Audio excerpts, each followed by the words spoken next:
when I was in my first years of college, I was in a program where there weren't many Jews. And yet I was surprisingly experiencing a lot of this anti-Semitism and this ostracism.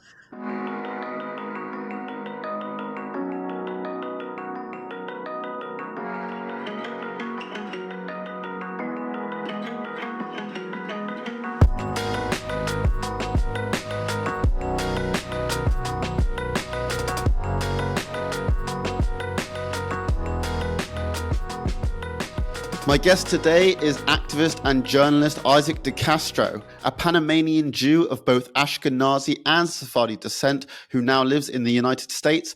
Isaac has used his unique perspective and platform to highlight the stories of Latino Jews. Isaac, thanks so much for joining me. How are you doing? I'm great. Thank you so much for having me. It's my pleasure. So look, you have a really unique perspective. You're a Latino Jew, both Sephardi, Ashkenazi backgrounds. You grew up in Panama, which is one of the world's smaller Jewish communities. What was that like, and how has it shaped your worldview? Yeah, so Panama's Jewish community is very, very interesting, I'd say, because as you're saying, in the bigger perspective, compared to communities like the United States or the UK, it's one of the world's smallest in terms of perspective. In Central America, it's the biggest Jewish community, like disproportionately. It's like about 15,000 people, I think. So it's a pretty hefty in terms of Latin America. I think the biggest is Argentina, which has like 300,000. It's huge. But Panama's Jewish community is majority Sephardic. There's a Ashkenazi population as well. And growing up there was interesting because you have a very different demographic than you have in the United States, which is where I am now. Not just because it's majority Sephardic, because it's majority Syrian, in a community where I'm of Spanish and Portuguese descent, and Ashkenazi descent, where my mom was Colombian and Ashkenazi, and my dad comes from a Reform community, and then coming into like the bigger Orthodox community, which is again what's happening in the larger community in Panama, which is Sephardic Rite. So coming into the United States from this really tight-knit community, coming from like Orthodox Jewish day school, from a very different, religious, I don't know how to put it, like a very different religious like rite, I guess, was extremely interesting. And I think like putting that perspective out there is very important because you have a lot of these different communities around the world in which might be statistically insignificant in terms of the larger picture when it comes to like looking at Jewish demographics. But if you put them all together, they make up a hefty number. And I think that even like regardless of that, these perspectives are really important in terms of the Jewish experience and understanding that. Mm. And you say you went to America, the States, sorry. And what was that like, that transition from one Jewish community to another? A lot of my family lives in Miami, so like I was used to that. But I think that like is another, like I was coming in from an enclave of a small Latino Jewish community to another one, just placed in a different different context. So it was very different. It was very different to see like the political perspective in the United States from the Jewish perspective, which is something that I never kind of really encountered. It was interesting to see kind of communities that weren't Orthodox and how they functioned, which is the majority here. And it was interesting to see anti-Semitism. Like I was saying before, I'm coming from a very tight-knit Jewish community where most of my life I went to Jewish day school, where I was coming from this bubble where the majority of the people I was interacting with were Jewish, where I was, half of my day was learning like Jewish studies.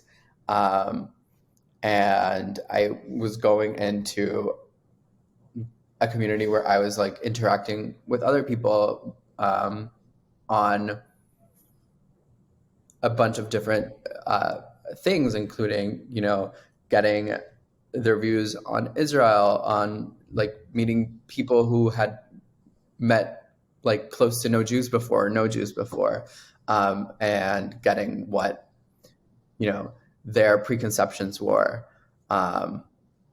So it was definitely, I'd say, a culture shock, and it was definitely that kind of pushed me into the space because,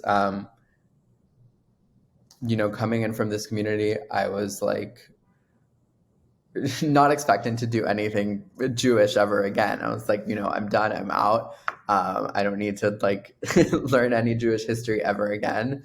But understanding how my perspective was needed and understanding what the stakes are of not having a Jewish community really pushed me over the edge, I think. So I think that's really interesting. You talk about this culture shock, especially in relation to anti-Semitism. When you were in Panama, what amount of anti-Semitism, if at all, did you experience, and how did that compare to the levels of anti-Semitism, if at all, you experienced in the States? Right. There isn't much anti-Semitism in Panama that you will experience if you're a Jew in the Jewish community. And I have to say, like, I'm pretty lucky that I didn't get to see much of it. I saw some of it, in like elementary school, where I went to an American school and not a Jewish school before. And there's some ignorance. And I think that's kind of the basis of the anti-Semitism in Panama, at least, where it's based more on like very ignorant tropes, more so than the academic like Soviet anti-Semitism that we're getting in the United States and the UK and a little bit more up here. Sure. I'm saying like we're very lucky because we're in this little bubble where we're not seeing a lot of that. There was a poll, I think it was from the ADL, I could be wrong, in which Panama was polled to be one of the most anti-Semitic countries in the world, which was shocking to so many people. But then if you think about it, it makes sense. And like, it makes sense being based on the fact that like there's so much ignorance and not that much interaction. But we're very lucky that like that's not something that I experienced very much. And I have to say that like, again, people like knowing people in Panama, like they were always very well-meaning. So yeah, I guess it's there, but it's different. Sure. And then did you find that there was a big difference in anti-Semitism or attitudes towards Jews when you moved to the States? Yes, I think that people have a very different perception of what Jews are. Maybe there's more of a perception, more preconceptions than there are in Panama and I guess other Latin American countries. I think there's less there that's built on that you have to deconstruct. For example, like you say a Jew to someone in the United States and they're thinking, oh, great, like bagels. Which is funny because I was coming into the United States and I, like every other person from like Nebraska, was also like learning to eat a bagel. I had no idea how to eat a bagel. Like that's not like what is in Panama. It's not bagels and lox. Even though I am like half Ashkenazi, that's not something that I grew up with this very like Jewish New York. So you're getting like a very American idea of what a Jew is, very Ashkenazi, non-Orthodox, secular, kind of mishmash of like what a Jew is, and you have to kind of strip back from that. I think like it was very interesting because of how Americans perceive race, which like we all know is like a very specific idea because of like the history of the United States.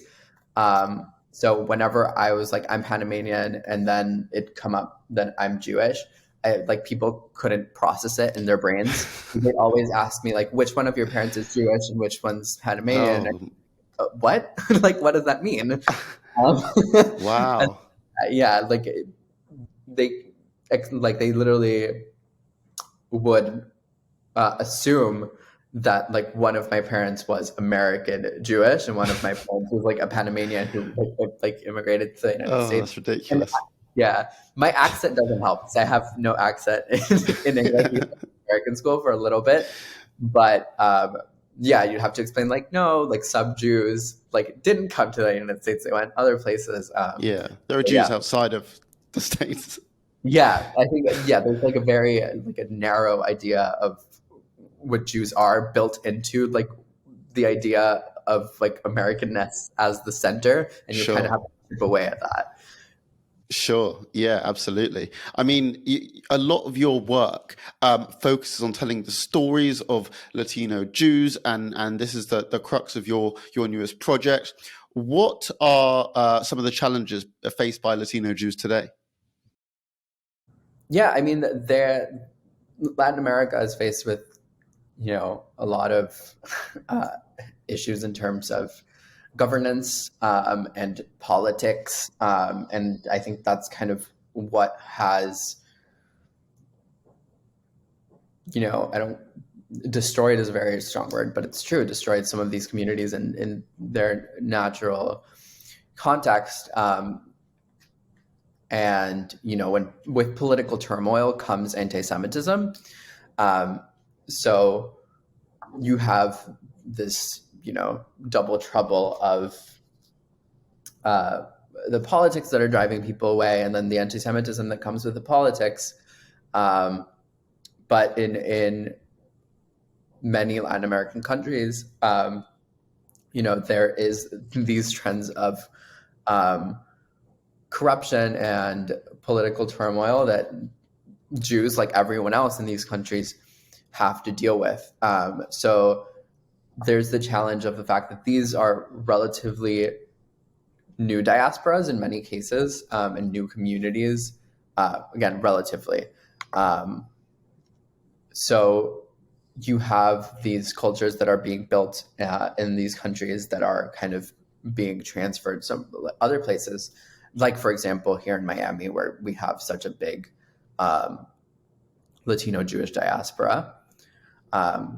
So I think the challenges are, maintaining those cultures, and, for obviously the Jews that are still in these countries or who are starting to face those turmoils, there's those obvious challenges as well. Mm. And these challenges and these stories are highlighted, as I mentioned, in your newest project, which basically you're collecting the stories of Latino Jews of Sephardic descent who moved to the States due to social or political turmoil. Can you talk a bit more about what inspired this project? What do you want the project to do? And when and where can people see it? Totally. What inspired this project is, again, the Latino Jewish communities do have more Sephardic Jews than in the United States, for example, probably not in number, but in proportion. So I wanted to do something with that, especially because, like, in Latin America, Sephardic Jews are still a minority in the larger sense. Like, some communities have bigger populations, some have smaller ones, but still, the larger view, there's more Ashkenazi Jews. So I wanted to tell those stories. And what inspired me was what I'm saying here. Like, I'm talking to so many people who really have no idea what these communities are like, what it's like to be in these communities versus the Jewish community in the United States, and how they function, what the customs are, what the culture is, what religion functions like. And I really wanted people to understand that. But you're also getting, like I was saying before, like a diaspora of these diasporas, which is like threefold because of the Sephardic diaspora on top of that. And I think it's really important to tell those stories too, while they're fresh, which they still very much are. My mom is from Colombia, so she's Ashkenazi, but she's from one of these countries in which a lot of Jews left because of politics and social issues. So it's something that is close to me, and I really wanted people to learn about it, especially because it's, I think, one of the least representative things we have in terms of, like, in the English speaking community, which makes sense because these Jews speak Spanish and are kind of within their own circles. But I think it's so important that we learn from these perspectives, especially as politics kind of shift and change in the United States, in around the world, and Jewish communities are affected by this. It's important that we learn from communities like the ones in Latin America who have been facing exponentially these kinds of issues, and understand what they went through, what they're going through, how they endure. Yeah. So what you're collecting these stories? What are you going to do with them? Are they to be presented in a thing? And when can we see them? Hopefully soon. You'll be able to see them. The aim is early 2023. So in the beginning of next year.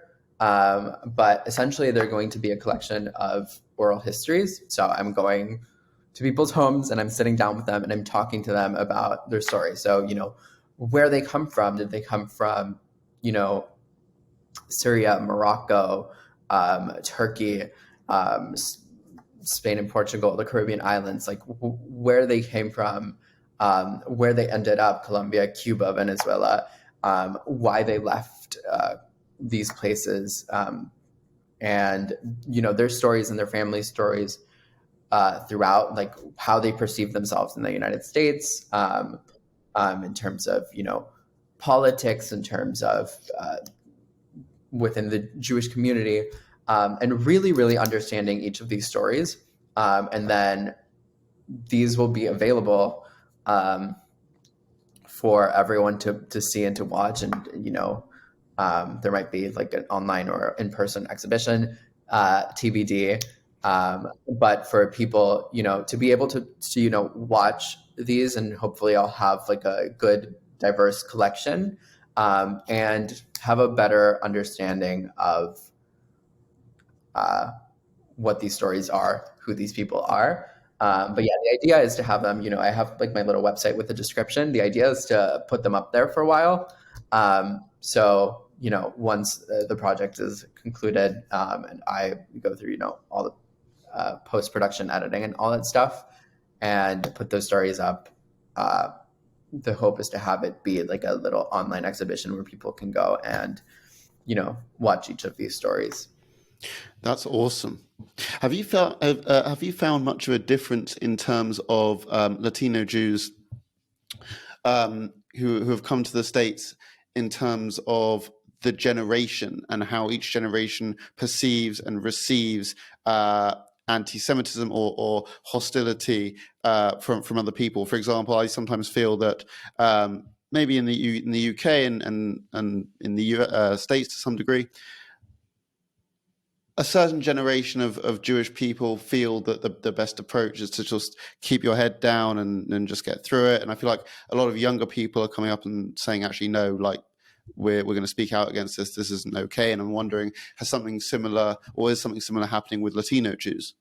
I think that knowing a lot of people who are second generation and first generation, both like in my family and out, even though I'm just interviewing first generation people, I think, yes, there's a difference in terms of, outspokenness, in terms of anti-Semitism, or even like understanding of anti-Semitism and understanding of politics, just kind of naturally from, what and where these people and their families are coming from. So yeah, I think yes, there's a difference for sure. Now, in addition to your work with Latino Jews, you were also instrumental in the creation of Jewish on Campus, which is a US-based movement for Jewish students to discuss their Jewish pride and raise awareness of anti-Semitism. Could you talk a bit about how Jewish on Campus began?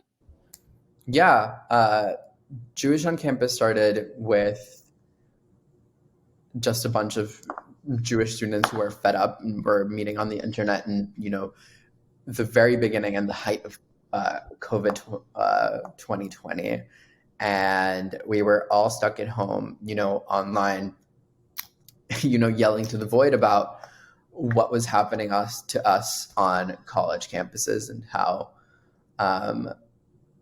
difficult that was, and at the same time, everyone was turning to social media to do activism in which they were dragging in anti-Semitism. And that, I think, was very fresh and very stressful to everyone. And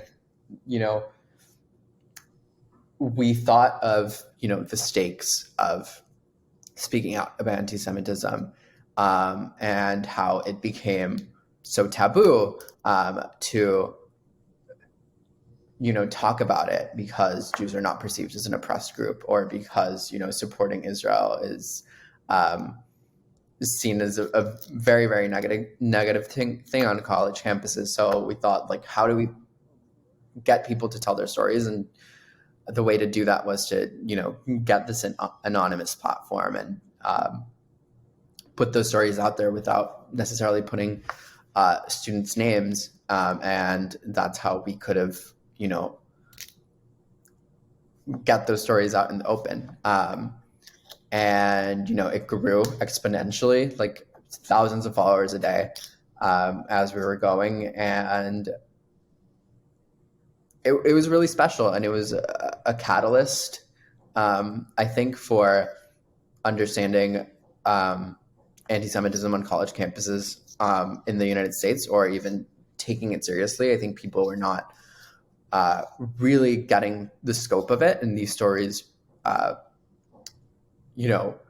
a face to it, because it wasn't, just numbers of like how many Jewish students have faced anti-Semitism in which campuses. It was like, this is my story.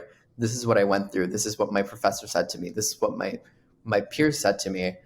And there was no way of denying how, powerful that was, how intense these experiences were. But yeah, I'm so proud that, I was a part of getting that started. Jewish on Campus is doing such great work today. I'm very, very proud to serve on the board of directors. The Jewish on Campus just filed a complaint with SUNY New Paltz, I believe, for a very, very horrible incident that went on at the school. So a lot of great stuff coming from them. Very, very proud of what's that become.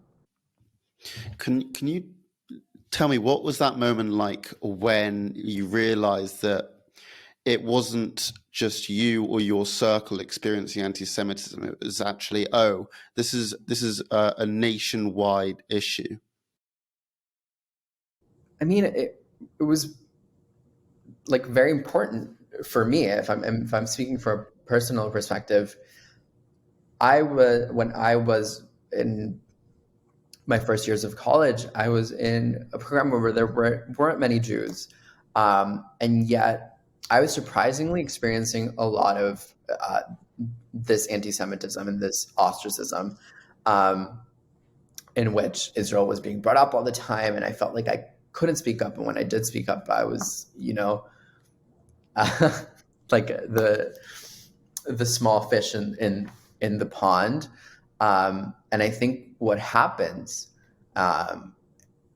is that a lot of Jewish students learn to be quiet.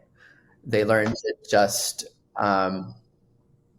not speak about their experiences, not say what happened to them, not tell their stories, and not defend themselves, because they just want to get their degree. They just want it to be over. They want to, be part of these groups, be part of these classes in which they know that their point of view and part of their identity is not accepted. So what do? You have to just not talk about it, or cut it off altogether. So knowing that there were so many other people who were going through the exact same thing, and really didn't want to put up with it anymore, meant so much, because once you have, a group of people, a community, and not just people who you can talk to about these experiences, but like take action with, yeah, it's really, really exciting. And it's, very prideful. And look at what can happen. Jewish on Campus is doing such great work because just a few students decided to, take matters into their hands, because they got together and they said, this is happening to all of us. Why not say something? We have nothing to lose. Absolutely. And it's interesting you mentioned earlier sort of Soviet anti-Semitism, Soviet anti-Zionism. On one of our previous podcast episodes, we had on Isabella Tabarovsky. She's an expert in Soviet anti-Zionism and Semitism and contemporary Russian anti-Semitism as well. And she was basically saying how a lot of those tropes are being echoed today on campus and in universities. And this isn't necessarily just a US thing. There's clearly an issue. A lot of Jewish students are clearly feeling intimidated to the point of silence, as you said, when they feel that they just want to put their head down and get through it. And to see Jewish on Campus empowering students in this way, I mean, I think it's really an incredible thing to see. And I think everyone there should be incredibly proud. Thank you so much. And yeah, huge shout out to Isabella Tabarovsky, one of my Jewish writer and activist heroes. She's so amazing. Yeah, she's awesome. So when Jewish on Campus was set up, so the response from Jewish students, I imagine, was yes, finally, this is great. What was the response from non-Jewish students and staff? It's interesting. I got like a lot of support from, my like close friends who maybe didn't know what was happening and started following the account, were like, wow, this is, really intense. The issue is many of them are also, afraid to speak out because, again, like speaking up for Jews is seen like as a negative thing, as a taboo thing. Especially when the Jewish person in question that you're speaking up for is very loud about supporting Israel. And in that vein, a lot of what I received was other Jewish students who were my peers and were my friends cutting me off. My professors, a lot of my professors were never, excited to begin with about my support for Israel. But, I can't speak for what they felt, but I hope they felt that there was some accountability that was going to be there when, these biases really pop up. And what is the state of the relationship between Jewish on campus and Hillel houses across the States? I'm not sure. I think, there's a friendly relationship with Hillel from, what I know. And again, I'm not in the day-to-day management of Jewish on campus anymore. But the Hillel house is like religious. And, there's obviously more programming with Hillel. But, Hillel provides like food and, religious and like events and all these stuff. And Jewish on campus is more, I believe, again, centralized in, being like an activist arm of Jewish students, as well as, they have an ambassador program, but it's not like, campus Shabbat thing. It's more of, representing Jewish students and their campuses in regards to anti-Semitism. Yeah. So there are likely going to be a lot of Jewish students listening to this. And we know that many are still facing anti-Semitism. Many get accused of being a Zionist puppet and that sort of thing. These are not new tropes. These are very old tropes that are still applied today. When Jewish students are facing this sort of discrimination, what advice can we give them? What advice can we arm them with for them to defend themselves? I think the best advice, first and foremost, is to find community. Whether it's a Hillel house or, the Jewish Student Union or, confiding in Jewish on campus, confiding in, Jewish friends. I think it's very, very important to not like isolate yourself and to have like-minded people in which you can confide in, because dealing with that by yourself is not great. And I think that you're more, you're stronger when you're united. So I think that's very important. Put yourself in spaces that, you feel secure and supported in, your Judaism. That's very important. And I think education, if you're going to be put in these situations, which I think at this point is inevitable, read about Jewish history, read about Israel, get as many perspectives as you can, and arm yourself with truth. I think that's the most important thing. Yeah. Now you've been in the activist game for a while, and you're still in your early 20s. And I want to know, what was it like becoming an activist at such a young age? I think it changed a lot of my perspective of, activism in general. I think I was probably a bit snobbish about, people who are like trying to change the world and all these things. And, now I have a very much like deeper appreciation for what activists do. I think it also obligated me to involve myself much more in politics, much more than I used to or used to want to, just because of the nature of what, activism does and, making change and,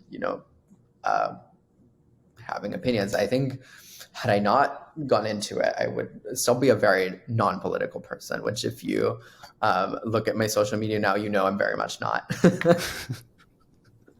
Yeah. You, in addition to your activism, I mean, you're very into pop culture, which I can see from your social media. Yes. And I mean, I feel like you have the perfect role because you're the editor of Jewcy magazine, which I suppose is an online source of Jewish culture and pop culture and Jewish interests. How would you describe Jewcy's vibe, and what do you think it offers young Jews? Juicy's vibe is, the tagline. Juicy's like a 15-year-old on and off Jewish magazine. The tagline is, I believe, from birth when it started, was like where the cool Jews are. And I hope that that's still what we can shape it up to be, and what it is. But we've just talked about anti-Semitism for a bit, and that's all very good, and all very important, and it's something that Jewcy does sometimes. But it's also important, to engage with fun parts of Judaism, whether Totally. that is like a religious stuff or whatever. Like sometimes we just want to talk about the Jewishness of Sex in the City and Nora Ephron, and like bagels and logs and like Jewish characters on TV, and whether they're good or bad, or Jewish food. I think it's very, very important to drench yourself in positives and things that are like these parts of like Judaism that aren't that, whether that is pop culture or any other way you want to engage. I just think pop culture is very, very fun. I watch a lot of TV. I watch a lot of reality TV.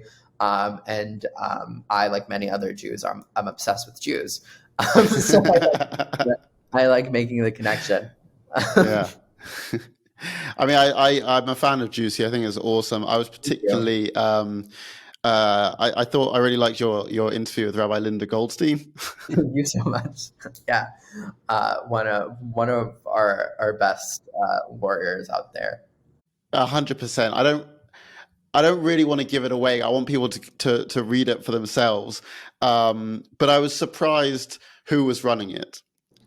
Yes, for sure. That would be a great interview for this podcast. We've got like a blurred and like a voice change. But the person behind Rabbi Linda is a very, very clever person. Let's just Yeah. leave it at that. Yeah. Yeah, that's an awesome account. Now, well, we're on social media. I got to ask you a very important question, arguably the most important question of the podcast, which is you frequently post images of different dogs on Instagram, and I got to know, like, are all these dogs yours, and what are their names? Yes, they're not mine. I have one dog. His name is Milo, and he looks like a little sheep. So if you look at my like social media and you see like, is that a goat or a dog? Yeah, that's the one that's mine. Kind of looks like a Kadishman painting. And then I think the other ones you might see are like my parents or my sister's dogs. They also have very cool dogs, which I hang out with. Like my sister's looks like a white giant wolf, and then my parents have a very little small dog, which Yeah. called the Queen. She's small and white, and I love them all very much. But yeah, my dog's the sheep one. Yeah, I think that the miscellaneous dog photos are some of the best content on your social media feed. Thank you. As we begin to wrap up, you gave advice for Jewish students receiving anti-Semitism. Now I want to ask you, what advice would you give for people who want to help in the fight against anti-Semitism, who may not be Jewish and who may not know a lot about anti-Semitism? Um, I think like listen to what Jewish students are saying, like follow along what people like Jewish on Campus are saying, people at New Zionist Congress, which is another organization that is wonderful, and I had a part in co-founding. Um, if you're a non-Jewish person, or a person who's not that involved and wants to, participate or support, I think it's very important that you understand the perspectives first, without before you throw your voice in the ring. So take a gander at what's happening, with follow along, and then try and support the people who are doing the work, like the organizations I just mentioned. Mm-hmm. Now, before we go, your project with Latino Jews of Sephardic descent, are you still collecting stories for that? I'm still collecting stories, so I'm going to be in Miami until I believe the end of September. I'm in Miami right now, and that's what I'm going to be doing. So I'm going to be going from person to person, and interviewing them, and yeah, that'll be available in a few months. So if people want to be a part of the project, or if they just want to check in with you and follow what you're doing, where can they do that? So they can go to my social media, where it's linked everywhere. And they can go to the website, read a little bit more about it if they are a Latino Jew in the Miami area who want to participate in the project. They can find a form there to, sign up, or they can, directly contact me about being part of the project. And yeah, just hoping as many people tune in and are interested in what we're doing with this project, because I really do think it's going to be special, not just because it's me doing it. Yeah, I think so too. Isaac de Castro, thank you so much for coming on Podcast Against Antisemitism. Thank you so much for having me. It's been a pleasure.